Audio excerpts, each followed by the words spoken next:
Not that we were really waiting for this to begin with. However, the wait is over. The promised to be awful Velma animated TV show has arrived, and it is worse than you can possibly imagine.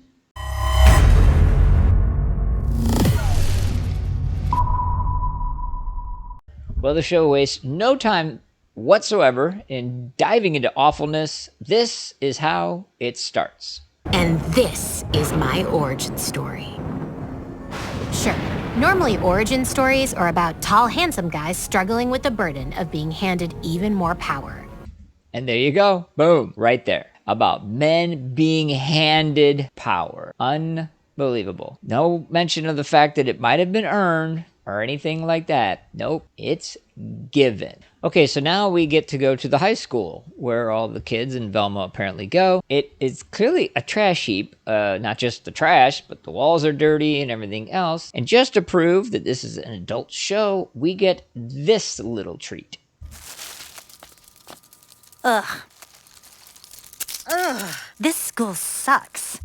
I could not agree more. And that is just a small sampling of how bad things are about to get. In what appears to be a shower scene, the writers will now do what they call That's how we learn what Rachel Brosnahan's boobs look like. And don't you... Now, any doubt that this isn't to be gratuitous whatsoever is laid to rest with just this image right here, whereby the soap bubbles, which, by the way, do you see any soap anywhere? The soap bubbles cover up absolutely everything that could possibly be construed as nudity. And just when you think, well, okay, that's kind of a whatever, check this out. Both ways! Oh, that's right, get ready for a fight between two women in a shower, with suds covering the goodies, and the suds continue to always cover the goodies.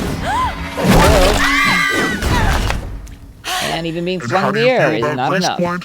By the way, that's the introduction to Daphne.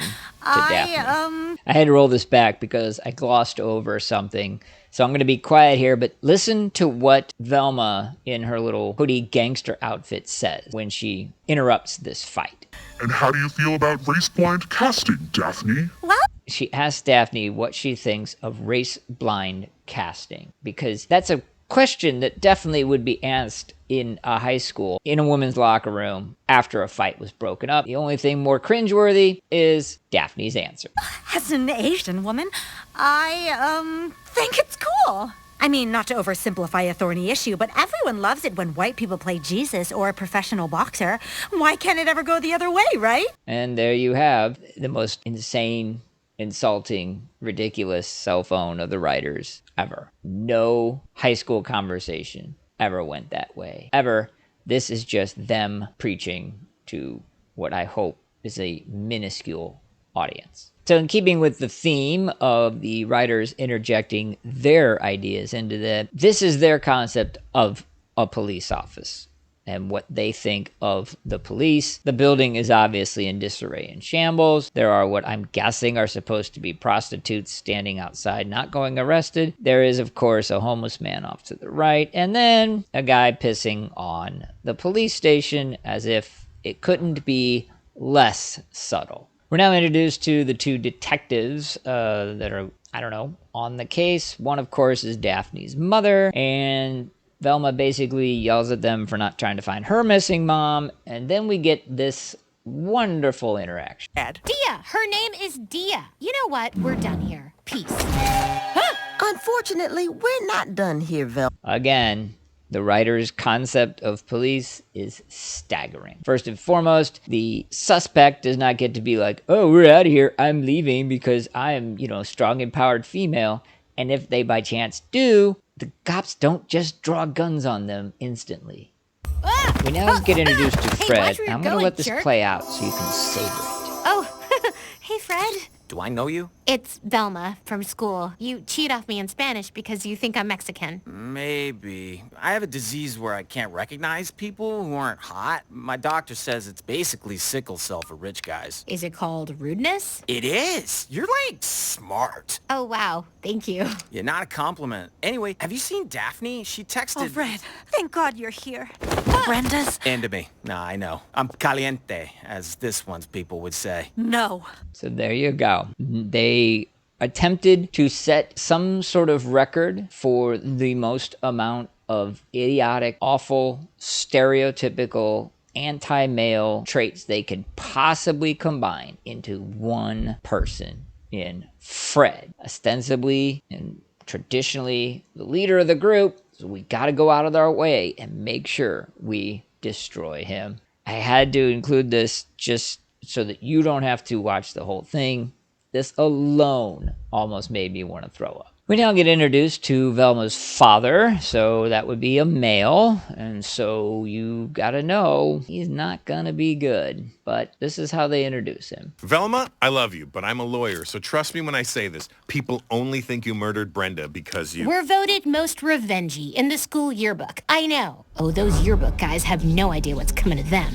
No, because you're a weirdo. Yes, so it's a 2-for-1 in here. We have what the writers think is funny, that little line about her being voted most revengey. And then, of course, father completely dismissing her and deriding her for being weird. No doubt that she is, but again, this is a real big cell phone on the part of the writers. What follows is a interesting series. I'm going to let it play out because it's borderline entertaining. I know that that's a bit of a stretch, but I guess, you know, clock is right twice a day, a broken clock that is. So we're now introduced to the waitress, which somehow becomes the future owner of the malt shop that her dad has taken up with and impregnated. And he's about to take photos of her in a possibly mildly entertaining mock-up of this Instagram, TikTok image obsession. Let's just let this play out. You bought an actual camera? With what money? Dad says we can't even afford to buy me a second sweater.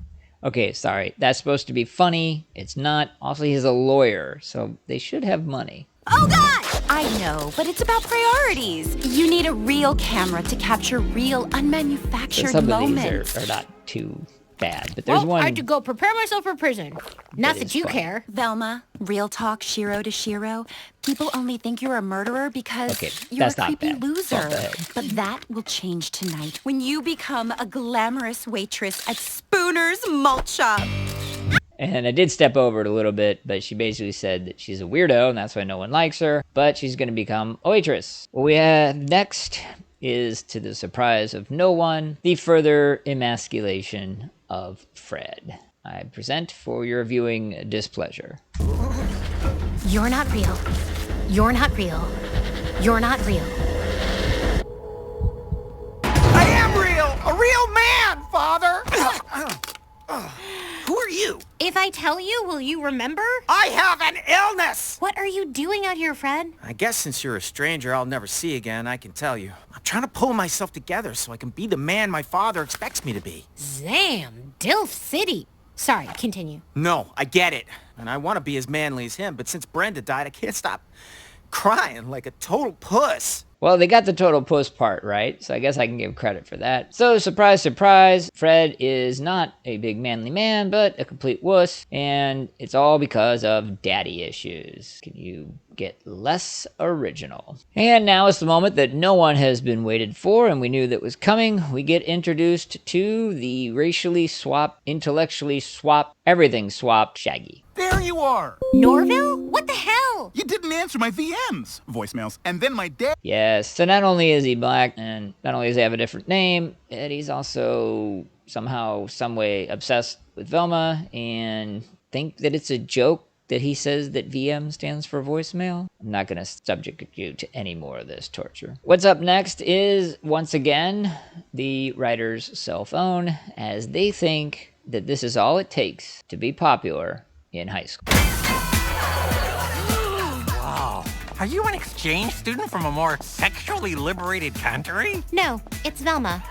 I'm just unburdened by the belief I caused my mother to go missing. Well, now that you're not a total dog, do you want to hang out at Spooner's Mall Shop later? Yes, because I'm just a normal, well-adjusted teen now, like all of you. She is. My opinion's changed. Velma, do you like playing cards? Because I'm calling bullshit. This outfit is clearly just a ploy to make us think you're not a brain-removing serial killer anymore. So I do respect her getting called out, at least. There was that. Of course, it was done to move the plot forward.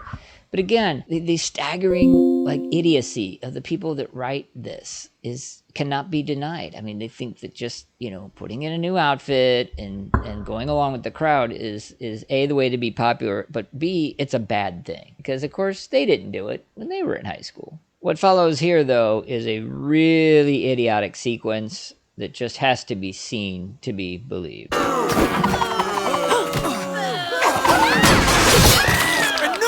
My fellow populars, yes, underneath this banging new Luke, Velma is still the fashionably challenged loser we depend on for group projects.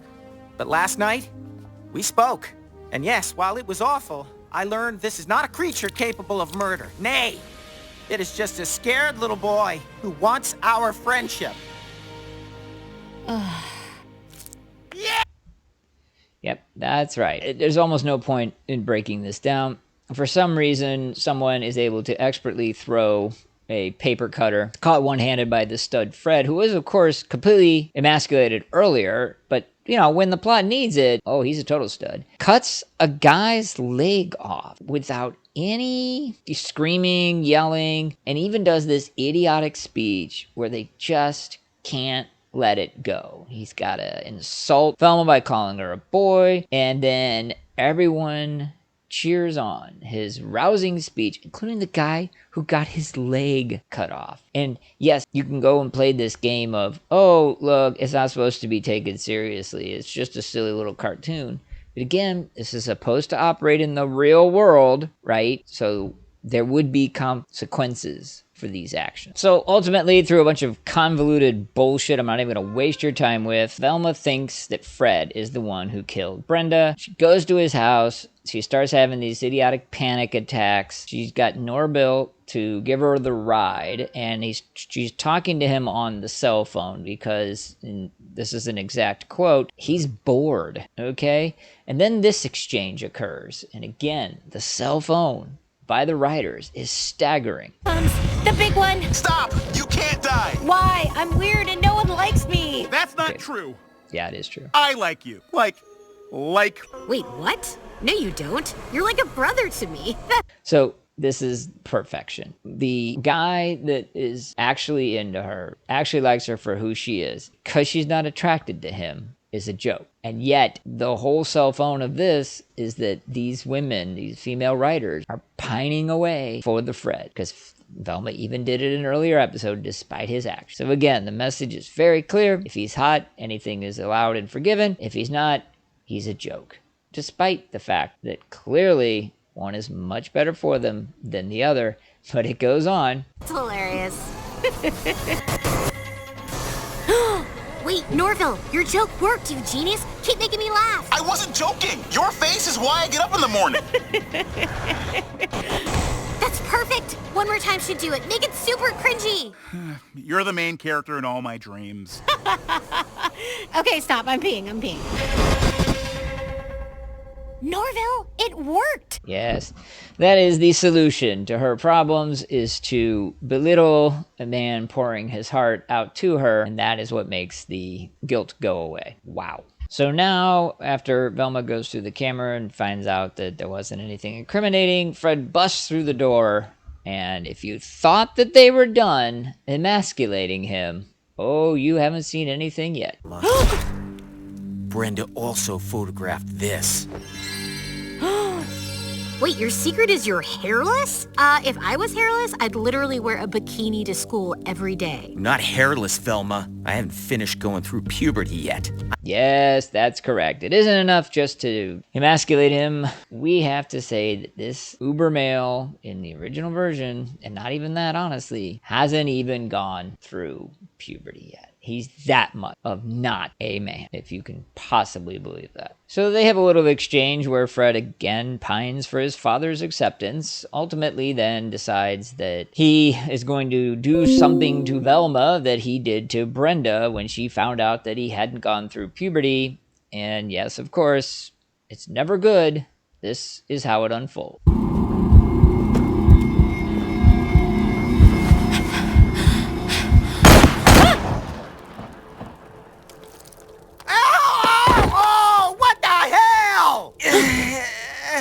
You saved my life. You're not terrible cops after all. So in this world, once you just get shot, not actually have a leg cut off, you scream and writhe around in pain. Why didn't that guy earlier do that? And never, ever going without a chance to make the insult. They have to throw in the, oh, you're not bad cops after all. Now, of course, Fred wasn't going to do anything. On a loop-de-loop roller coaster last week, so we need a win. Wait, you think I killed Brenda? You just said you were gonna do to me what you did to her. I meant pay you to keep quiet. I'm innocent.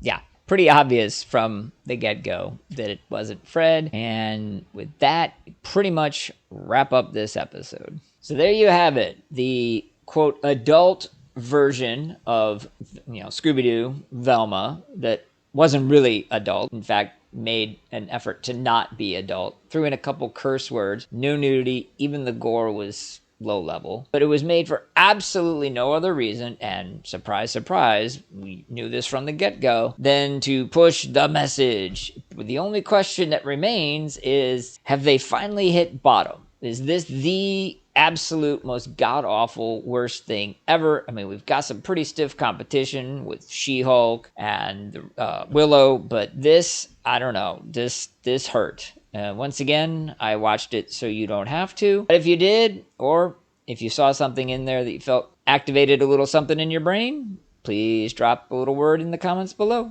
Obey your king. Subscribe to the channel and click the notification icon.